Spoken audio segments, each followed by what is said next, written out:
Hey, welcome into the GenWealth Radio Hour and our What's Happening segment. Glad to have you along. Scott Inman here from the sixth floor of 3 Financial Center. Get my numbers right here. I'm a financial advisor. I should get my numbers right. 3 Financial Center in West Little Rock. We are glad to have you along, whether you're watching us on the live stream or you're listening on podcast or on radio. GenWealth co-founder Janet Walker alongside today. And I was going to say happy tax day if you're watching on our live stream. Don't know if there's anything happy about it other than the fact that it's in the rear view mirror maybe for most of us. The return has been filed. Hope you came out okay on that. And if you didn't, if you paid a little more than you really wanted to pay, which I guess is probably every year, I want to encourage you to sign up for our fastest 4 minutes in finance, because this week we're talking about a few ways you can plan ahead, Janet, instead of getting that shock when you get your tax return done. It is more predictable and controllable than most people think it is. Yeah, there are a lot of ways, a lot of things at your disposal to increase your tax deductions and not owe as much next year. So to sign up for the fastest 4, you can text the word FAST to 501-381-5228. Again, it's 501-381-5228. And what that does is it signs you up, and it's an email. It's a video that will be delivered to your email inbox. You'll just put your email in. We're not going to blow your email inbox up with a bunch of stuff. It's just going to be every Friday morning a video that is 4 minutes or less that talks about market-related topics, retirement-related topics, anything that has to do with your money that you need to know about. And we based it on taxes today this week because of tax deadlines approaching and now passing. But we're not talking about taxes in the What's Happening segment. We got a few other topics to talk about. So let's dive into our first one, coming from an article we found on Market Watch. It's an opinion piece, and the title there you see if you're watching on our video version of the show, retirement experts say you can safely withdraw 3.9%. Don't believe them. Here's how you can get much more. So the gist of this is it starts off, Janet, kind of challenging the 4% rule. That's been, I read in that article, which I didn't know, it's about 30 years old, the guy that came up with that. Yeah. And basically the concept here is if you take your portfolio and you withdraw 4% annually from it and you adjust that upward for inflation, that you have a high probability that you won't run out of money. Now, this new opinion piece is based on a Morningstar report that has reduced that by a tad to 3.9%, reflecting today's lower expected returns and longer retirement. So inside the nuts and bolts of this, if you withdraw 3.9% and adjust for inflation, you have a 90% probability of still having money after a 30-year retirement. But then the opinion piece of this pivots to that and says you could do much better if you use an annuity. Okay, so we're going to talk a little bit about that because he put some pretty big numbers out there. He said you could get 7.6%. A 65-year-old could get 7.6% out of that, out of the money that they put in. So if they put in $100,000, they're getting $7,600 a year, and that would be for life, whether the funds run out or not. The check keeps coming. Now we are big believers that annuities can fit, right? Yeah. But I think the type of annuity matters because when I see 7.6% here, that indicates to me, it's a different kind of annuity that's probably not going to keep up in any way and go to zero relatively fast. So I think we need to talk a little bit about these percentages and talk about maybe how an annuity could be right for you, but it depends on your situation. Well, as you said, it depends on the situation. I think you've got to look at how much floor income do you have, meaning Social Security and pensions. Those are income sources that are not going to go away. They are there for your lifetime. You do need to know if your spouse has one, is there a survivor benefit on, like on a pension? Is there a 100% survivor benefit? Is it 50%? What does that look like moving forward? So you have to know that. And then, Scott, we would add the annuity income. If there's annuity in the picture, we would add that to your floor income, because coupled with the Social Security and pension, those are your guaranteed income sources. And as Scott alluded to, the details on the annuity do matter, and we can develop that a little bit more. But I want to go back to this, is it 4%? Is it 3.9? Here's the deal. The percentage answer is yours and it is unique to you. I have some clients, and I know this is talking about people with a 30-year time horizon ahead of them. I have some clients who are taking more than 7.5% because they're in their 80s and 90s, and we could rein it back in, but we're doing okay taking a larger percentage, and they're like, I mean, let's just enjoy it. What are we saving it for at this point? And there's still, measurably enough money for their ears, so they're not concerned about it. Again, we keep an eye on it, so if things get out of whack investment-wise, we can adjust that if we need to, but they're enjoying it, and we're not taking risk that is not being reviewed and monitored on an ongoing basis. But to say at any percentage, I don't care what the percentage is, to just say, hey, you can withdraw this percent. I don't care who you are and what your age is. When you get to retirement, you can withdraw this percent. I'm not comfortable with that generalization. It really needs to be personalized to your situation and what other income sources you have, whether or not they are guaranteed. As an example, Scott, you were talking about annuities.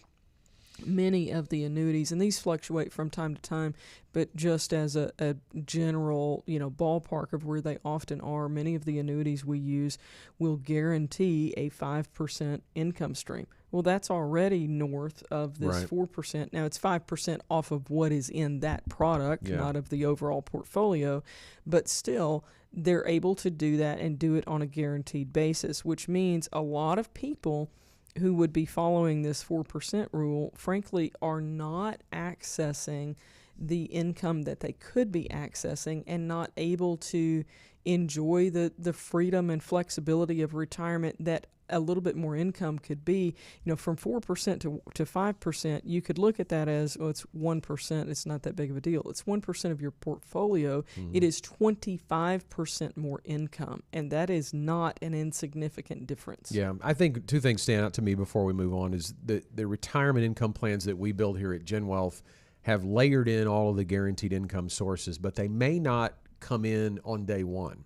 So when I think about that withdrawal rate, if we have somebody retire at 60 and they don't have Social Security available to them until 62, for the first couple of years, there's a really good likelihood that withdrawal rate is going to be well north of 3.9 or 4% because they're creating an income plan, not just worried about it as a percentage of their portfolio. They need an annual income. They're bridging the gap to that Social Security, and then they'll rein it back in maybe below the 4% because that Social Security is coming in. Yeah, so that's part of it. And, and then I think back to the annuity thing, it is worth pointing out, too, you've already alluded to this, you'd never put all of your money into the annuity because of the liquidity issues. There are surrender periods and penalties if you try to take more than the guaranteed income check that's coming to you. So I think that the opinion piece was good because I don't think he was saying, hey, everybody needs to do this. I think he was trying to create some awareness because he was saying in the article that people don't use annuities, and I think a lot of people are fearful of them. There's been a lot of negative opinion pieces out there that quite frankly are not fair because they generalize all annuities as bad, and there are different kinds of annuities and some of them are bad. So I think that it's important to meet with your financial advisor if you have one and build a retirement income plan that's unique to you and not get locked in on withdrawal rates or I do need or don't need to put all of my money or some of my money into an annuity. But really, certainly a great awareness piece on that opinion piece. I like that. All right. Here we go. Our guy. Can we get a drum roll on this one? We really need one. We love him. We love Dave Ramsey. Okay, let's say that right off the bat. I think he does a lot of good for a lot of people, but sometimes black and white is not really as nuanced as it needs to be. Dave had a caller that has about a little over $1 million, and he's asking how to buy his house. Take a listen. So, no, I would not borrow money when I have $1 million in investments. I would just take some of that and buy me a house. Simple. Right. Simple. Period. You know why, Dave? Because you have $1 million. So, how expensive a home are you thinking about buying, sir? So we're looking at 350 to 380K. Perfect. So 350 leaves you 650 in investments. You have no house payment. There's no strain on your budget. Your wife can stay home with the babies. Dave. No, Dave. No. Let Let me just say, Dave went through a traumatic experience years ago. This is, it sounds like I'm telling a made-up story. This is legit, okay? Dave had a lot of rental property, and he had mortgages on those rental properties, and the bank called the loans, and he was not the current Dave Ramsey. He was not positioned to pay them.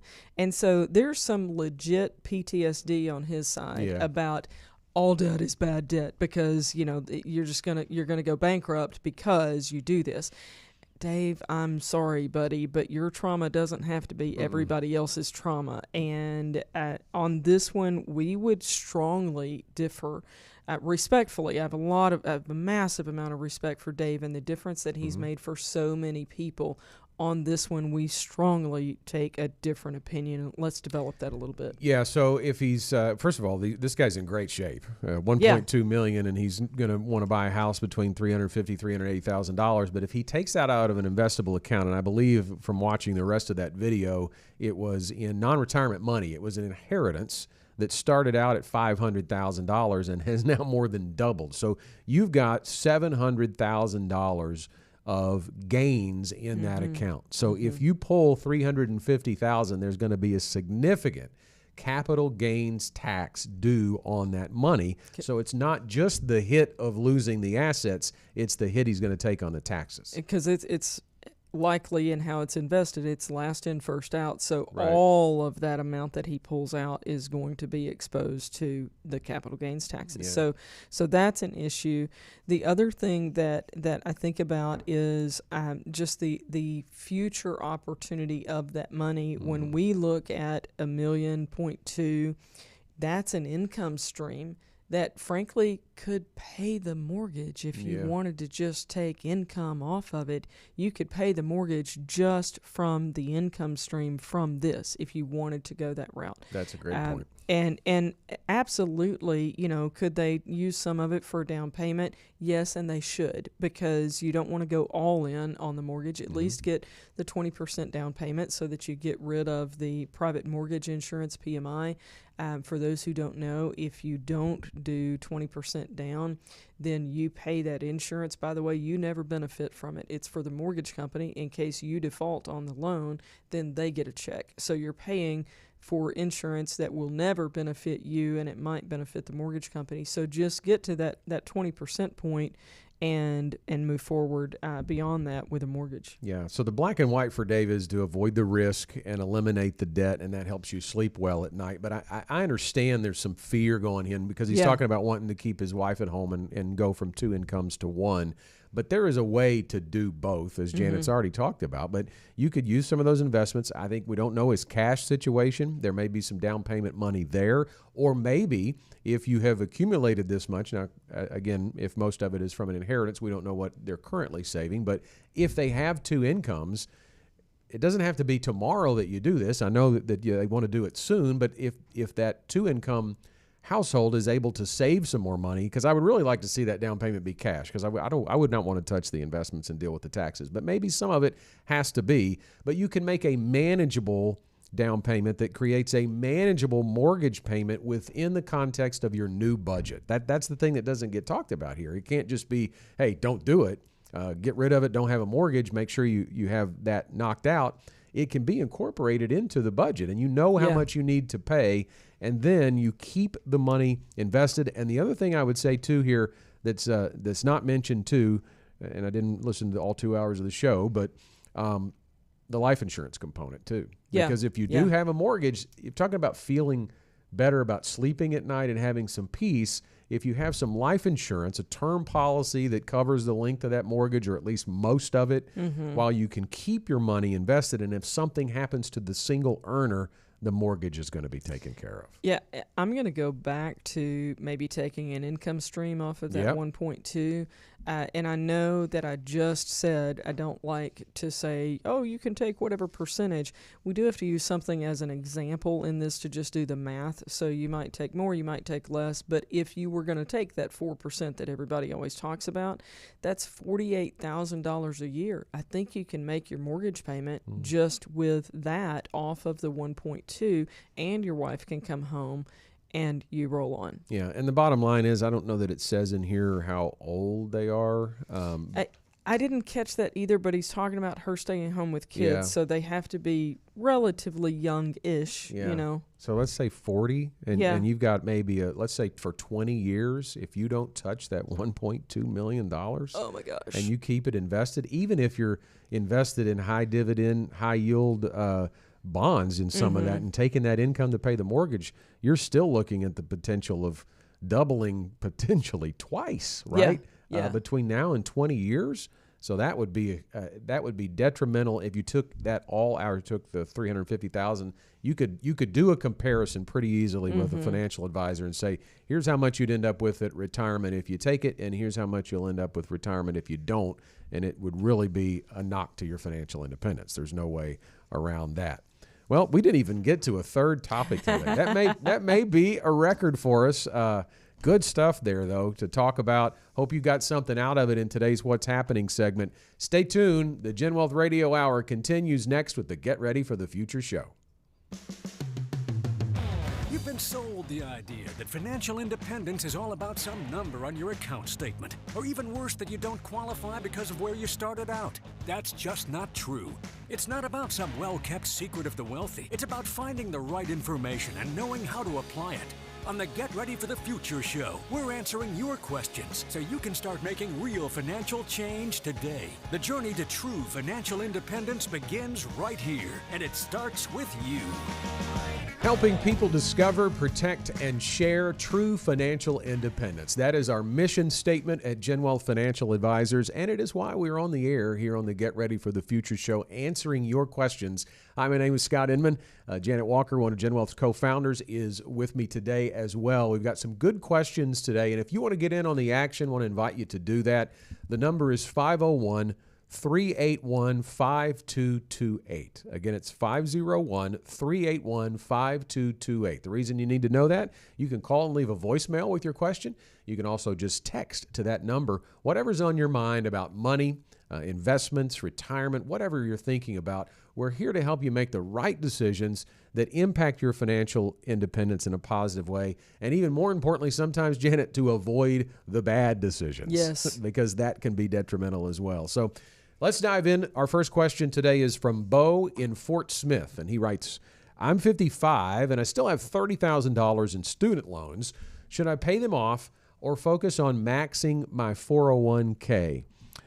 Bo, it's a great question. You know, the deal here is at 55, and it's not terribly uncommon. I don't know if you went to school later in life or you've just had that thing hanging on around your neck for a long, long time. Maybe you went to medical school. We don't really know the situation. But I think that where you are now by telling us at 55, time and focus really matter here because you're in a critical window where every financial decision has a bigger impact on retirement because your timeline is squeezed here. So it's a very important decision to make. $30,000 in the grand scheme of things may not be a lot, but it could make an impact on what you do with your dollars. So we're going to assume that you have some cash flow, right? You're trying to knock something out or decide on maxing your 401k. And I think the first thing that really matters, Janet, we always talk about this, is the interest rate, because it's a very good starting point to think, okay, how much am I paying in interest versus what could my money do in the market? Yeah, so if you have a high interest rate on this, if you're paying, let's say, 6 to 8% or more, then paying it down becomes more urgent than it would be otherwise. But I will also say it's not just about the interest rate. It is about your future freedom in retirement. And Scott, a number of years ago, I actually had a couple who retired with student loans. And they did okay. It was fine. You know, they worked through it and everything. But I will tell you, if you have the choice of retiring with or without student loans, the right answer is without. And so we want to talk through some of the other things to consider beyond the interest rate.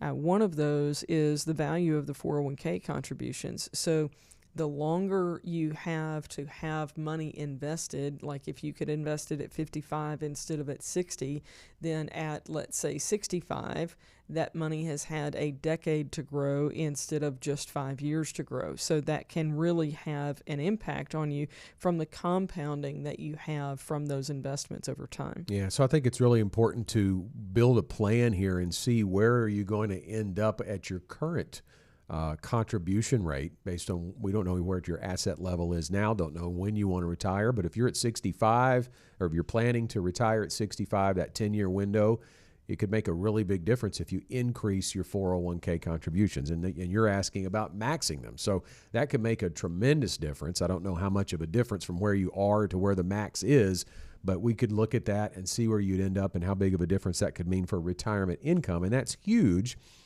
But I think the other thing is, I don't want to look at this as a one or the other option. You could potentially do both. Mm-hmm. I think that when we talk about eliminating lump sum debts, we have to be careful about where we're going to get the money to do that from. So I don't know if we're thinking about pulling from the 401k. So I'd say definitely don't do that. But accelerating payments and increasing contributions to your 401k. Let's at least consider that.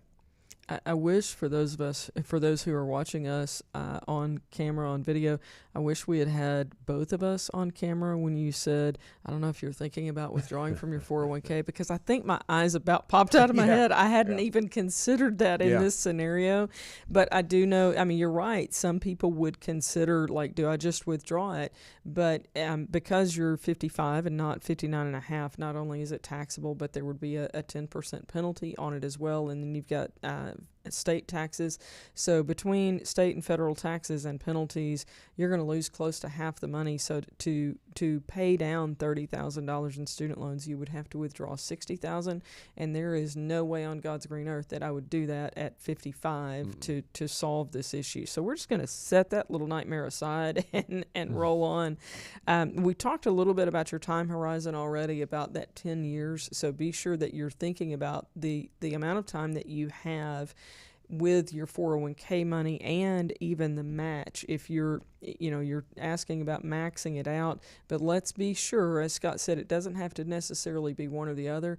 If you're not able to max out the 401k, at least be sure that you're getting the match, because that's free money and you have that money along with your contributions to work for you for the next 10 years. And then the most important unknown here to me is what we're just going to call the hustle factor, Scott. Yeah. So if you think about it, there's also an ability to, when we were talking about potentially doing both, if that's too much of a squeeze on your current income, think about doing a little bit more. I mean, if this is really that important to you, you want to make sure you have financial independence and you want to make sure you reach that financial independence without student loan debt, you could pick up a few extra hours at your current job. Or if you can't do that, take on a little side gig. There's so many ways to make extra money today involving the internet or involving the service industry where we're at. I mean, there's a lot of things you could do, even if it's door dashing or Uber driving. I mean, there's all kinds of things just to get a little extra cash and make sure that goes to paying off the debt. Freelancing or anything you could think about, because it does provide an opportunity to do both. And I think we get locked in on, I've got $700 extra a month. What's the best way to use it? If it won't split enough ways, get some more cash flow. Absolutely. I remember when my husband and I got married, we had decided that we wanted to honeymoon in Italy and Switzerland, and we did not have the income for that. And so I was teaching at the time. I went and got a part-time job because that vacation was important enough to us that we wanted to do that. So I went and stacked up some more cash specifically for that. And if you tell yourself about whatever the hustle is, this side job, whatever you find, if you remind yourself this is for a season, this is not permanent, but it's for a season and a benefit that I will greatly appreciate in the future, I think it's absolutely worth it. Yeah, so we like the idea certainly of entering retirement with as few obligations as possible, little debt as possible, but not at the expense of missing key retirement savings opportunity. So hope that helped. And if you want more free info about retirement, investments, and your money, I want to invite you to subscribe to our YouTube channel. You may be watching us on the YouTube channel now, but not realize there's a lot of other options and good resources, educational resources for you.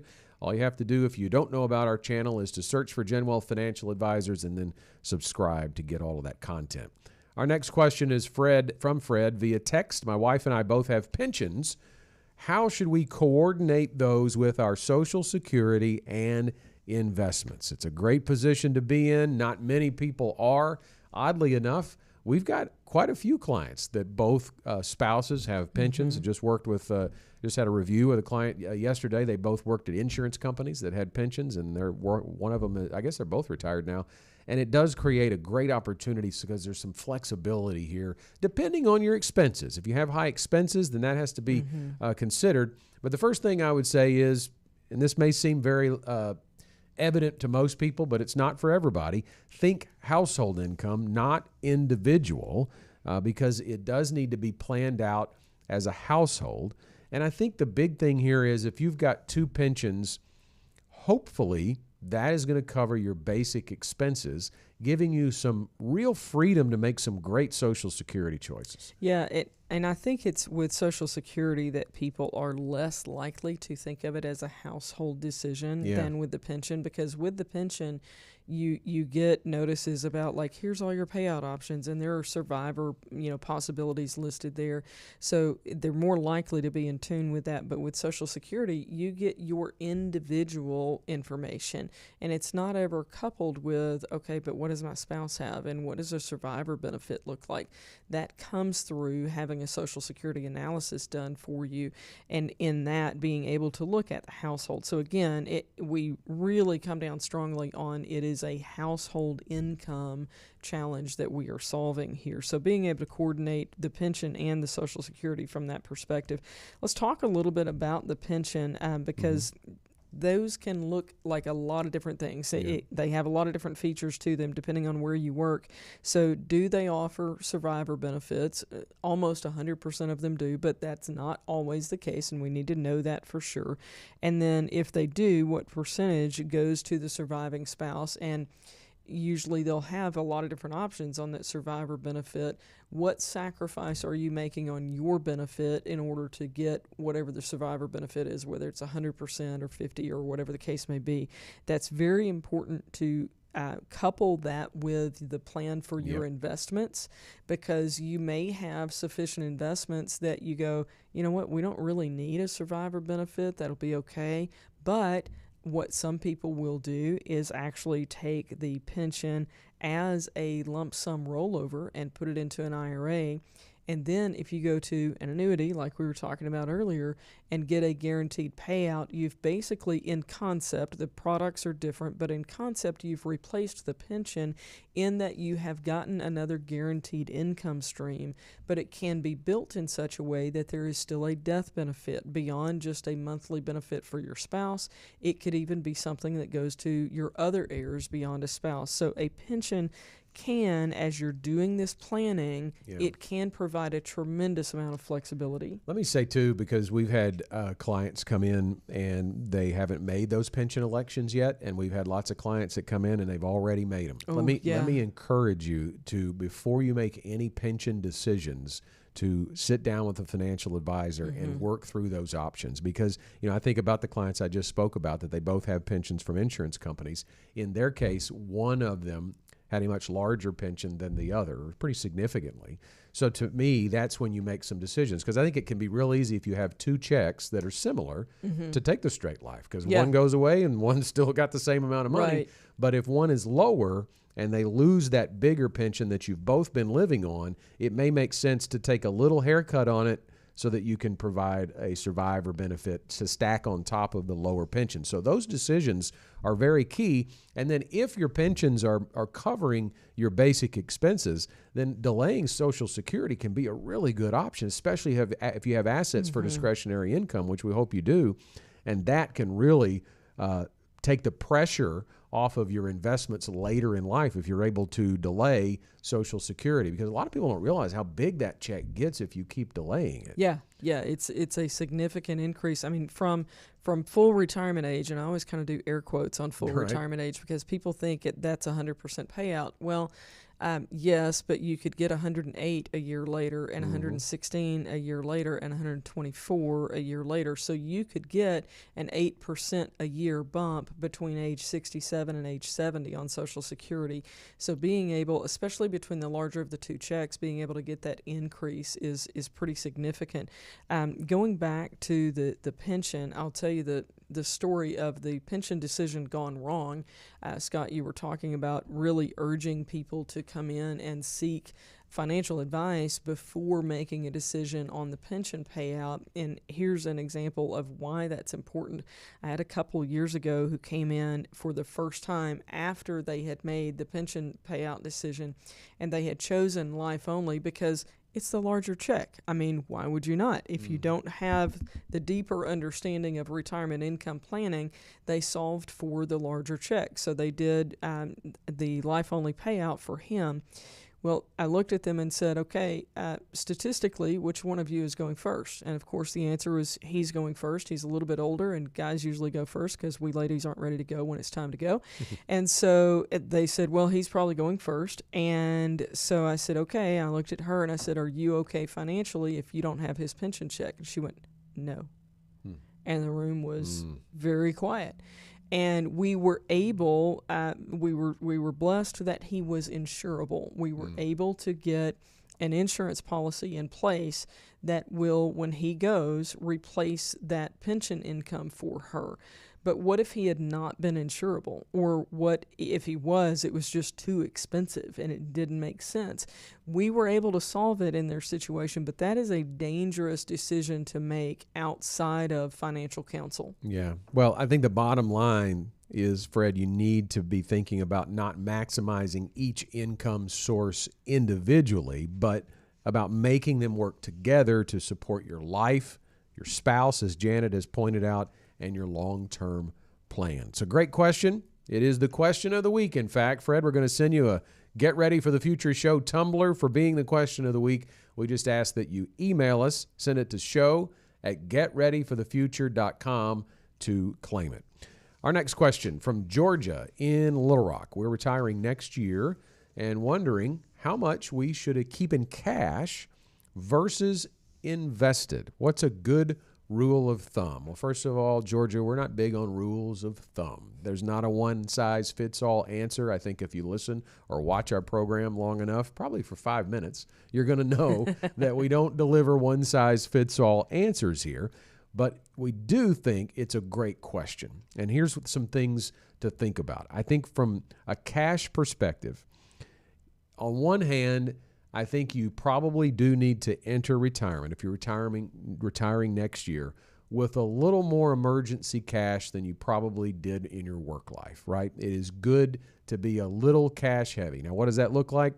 I think if you've got a $20,000 to $25,000 emergency fund, you might want to bump that up to 30 or 40 for those first few years for sure, because we don't know if there might be some lump sum purchases in there coming up. Emergencies you're not counting on. You're going to probably be living on an income that is lower than you were living on when you were in your work life. So the cash flow is a little bit more constricted. So I think that's important. I also think from a cash perspective, if you are potentially in that first year looking at maybe doing like a Roth conversion with some of your money, you've got a big pile of cash that you can partially live on during that year that's not taxable because it's after-tax money, right? And keeping your taxable income lower allows you to convert more dollars. Now, I think those are things to consider, but I think the other thing, Janet, to attack here, or really not attack, I shouldn't attack it, but to consider is the mentality of the retiree, because I think we can go in with too much cash in retirement just because you feel safe. You absolutely can. And before we address too much cash in retirement, I want to circle back to the Roth conversions because 9 times out of 10 when we say that on the radio, somebody goes, oh, I need to do a Roth That's conversion right. Yeah. because they were talking about Roth conversions. You know, you need to look at it. But there are so many factors that go into whether or not that's right. And usually it's not a yes or a no. It's a yes, but now how much? Because, Scott, as you were referencing, you need to have the ability to handle those taxes out of pocket on the side and not pull it from your Roth to be able to pull excess out when you're doing the conversion. So anyway, there's a lot to address in that, and it can be very beneficial for you when you get to RMD age to have addressed this before that point. But be sure that you're sitting down with an advisor. Don't just go do it, because it can get you in a heck of a mess before you know it. So talking about the cash situation, though, I agree, Scott, there's a lot of people who will go into retirement thinking, okay, but wait, when I was working, and you guys said then I needed 3 to 6 months of expenses, but if I went through some of that, I could go back to work and build it back up. Yeah. Now, how do I think about savings? Because I'm not going back to work. I'm just using what I have set aside, whether it's an income stream like pension and Social Security, or whether it is income off of investments. Regardless, you're not going back to work. So you do have to view this a little bit differently. And sometimes it is, we have excess investments set aside that were really there more for additional long-term money just in case we ever need them. But if you need it as a cushion, more short-term, they're available for you to do that. So being able to get a plan for the cash portion is also, I think, very important. Yeah, it speaks to the change of investment strategy, really, when you come down to it, because it's not just this is cash and this is invested. It is a full investment strategy that considers your income. So how much are you going to need on a monthly basis above and beyond those guaranteed income sources? Building a plan out, maybe it winds up you're going to take $2,000 a month out of your investments as a discretionary portion of your income, and that's what you want to do. You want to increase that over time. Well, we would say that the cash position would need to be somewhere between 3, 6, and 12 months of that $2,000 a month, right? Because you want to keep the powder dry, so to speak. You don't want that money invested in the market or subject to loss, basically. You need the preservation piece to that. But beyond that, you don't want to have another $25,000 for year 2, year 3, year 4, year 7, or 8 in cash, because now the inflation factor is eroding the value of your purchasing power. So you need to be stepping out with some potential balanced investments and for later in life growth investments so that you can have more income and offset the effects of inflation. I think something that we have talked around but not explicitly said, but I think, Georgia, this is important for your mindset on this, the distinction between cash that you're going to use for income and cash that is emergency fund cash. Those are two different answers on, like, how much cash do you need to have. Yeah, so it'd be one on top of the other. Yeah, right? You might have $30,000 in a savings account that you don't touch unless there's an emergency, and then you may have within your investment strategy $25,000 that you're planning to take over the next year. Right. And then when you think about tying that in to the overall strategy, we subscribe and use a bucketing strategy here at GenWealth, and that breaks it down based on the income. So to the dollar, you know the amount that goes into each investment strategy. And when you say keep it invested, there's different ways that it gets invested. You can have some short-term, lower volatile, more conservative funds for that near-term money, the next 5, 6, or 7 years. And then as you get out there a little farther, there might be an alternative bucket. You know, people think of all the time, it's stocks or bonds, and that's all there is. There are other things out there like real estate. There's private equity that you can participate in. That's a moderate strategy between the bonds and the stocks that provides some lower volatility, but still positioned for fairly long-term growth, like 10 years or so. And then beyond that, to the 10 and 15-year bucket, that's where you want to be and remain in the market. Because if you think about that, what we just went through with the conflict in Iran, still going through it with the conflict in Iran. I say we went through it because we're back up, but we may go back down again. Right. There's always going to be market volatility, But if that extends for a year or 2 or 3 years before it gets corrected and we get back up to where we were, you're not selling any of those shares of those stock-related investments, and you know that you've positioned it for 10 to 15 years down the road. And history tells us, Janet, although it's certainly not a guarantee, but it tells us that if you leave the stock portion of your investments alone for a long period of time, you're going to get good growth out of it. Yeah, and it's the cash that allows you to do that. That cash bucket,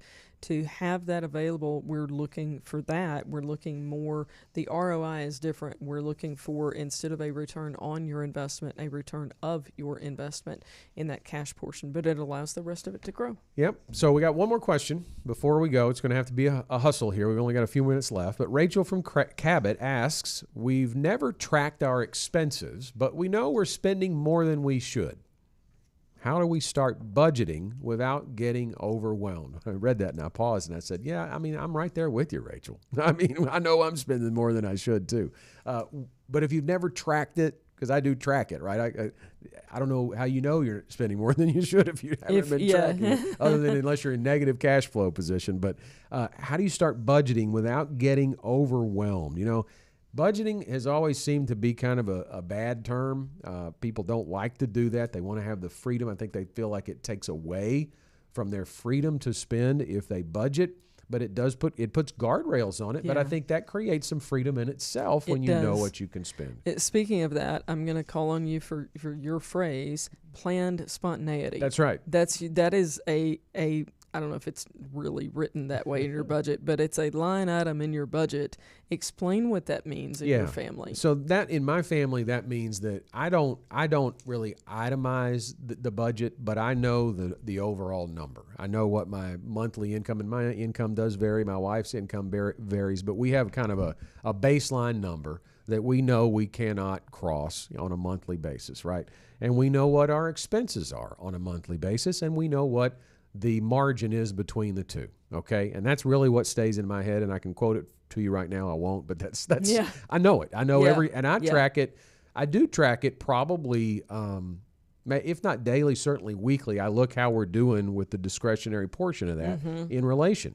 So I always know what my margin is at any given time. I know when the end of the month comes. So if I walk in and the margin's $1,000 near the end of the month, I know I have $1,000 to have a planned spontaneity. Yeah. You know, that is there. Or if I don't have anything I want to do, I can dump that into savings, right? It's additional savings for me. So to me, that's what budgeting does. It creates an opportunity to have that freedom to do what you want to do within the guardrails of your budget. And I think that's where I would start, because it can be overwhelming to go, we're going to do the every dollar thing. We're going to track every dollar we spend. I would start there. So I go with the zero-based budget. It's what Dave Ramsey teaches. That's where I learned it, and I have used it for so long that I think I'd be curled up in the fetal position in the corner if you took it away, because it becomes like an addiction. And I'm not OCD on it. Like, there is a lot of flexibility in there, and I might move a portion. You know, we were planning on doing it on line 18, and we're going to do this on line 20 instead. You know, whatever the categories are. So we allow ourselves that flexibility, but I am intentional about, like, I look at how much is left in my checking account at the end of a pay cycle right before we get paid the next day. And if there's excess above the floor that I want to have because we didn't do some of the things that we thought we were going to do, or maybe the energy bill was lower than we were anticipating, whatever, then I sweep that over to savings, or I do some extra charitable giving, whatever. It allows me the freedom to say, okay, this is what I want to do. So even if you're in a time in life where you go, we just don't have the funds to do, you know, the things that we need to do, budgeting will help you get there. Don't think of it as a budget telling you what you cannot do, but think of it as it giving you the freedom to do and prioritize the things that you want to do. Scott, they have the ability to get a free zero-based budget from us. All you have to do is go to getreadyforthefuture.com/budget, and you can download that. And it is, again, it's the same exact one that I use. I know that we didn't hear the bell. There it is. There There we but go. we're blowing past our time to do our final thoughts, so we're going to have to hustle through that. Yeah, Little quick. over a minute left. I would download that budget. If you've never Yeah. used one, I just am going to throw down the gauntlet on a challenge. Get in there, download it. Again, getreadyforthefuture.com/budget and put it together as a couple so that both of you have buy-in. Yeah, so much importance with that budget when it comes to financial independence, so you know what that contribution rate can be, because right now you may just be throwing that. So many people just contribute enough to get the match, and then they spend everything else. And that may not be enough. It probably won't. So getting a good beat on a budget is the first step in understanding how much you can contribute to your retirement, and that will project you to your date of financial independence. I got about 30 seconds left. I'll tell you all of the things that we talked about today. We work with clients day in and day out on pension election, incorporated into your Social Security decisions, budgeting. All of the questions can be answered through a consultation with a GenWealth financial advisor. It's the Ready to Retire process. Get started today by calling 866-653-PLAN. It's 866-653-7526, or send us an email, info@getreadyforthefuture.com. And that's all the time we have. We are out of time on the Get Ready for the Future show. If you've got a question and you want to get that on the air to us, the easiest way to do that is to remember this number. Write it down, 501-381-5228.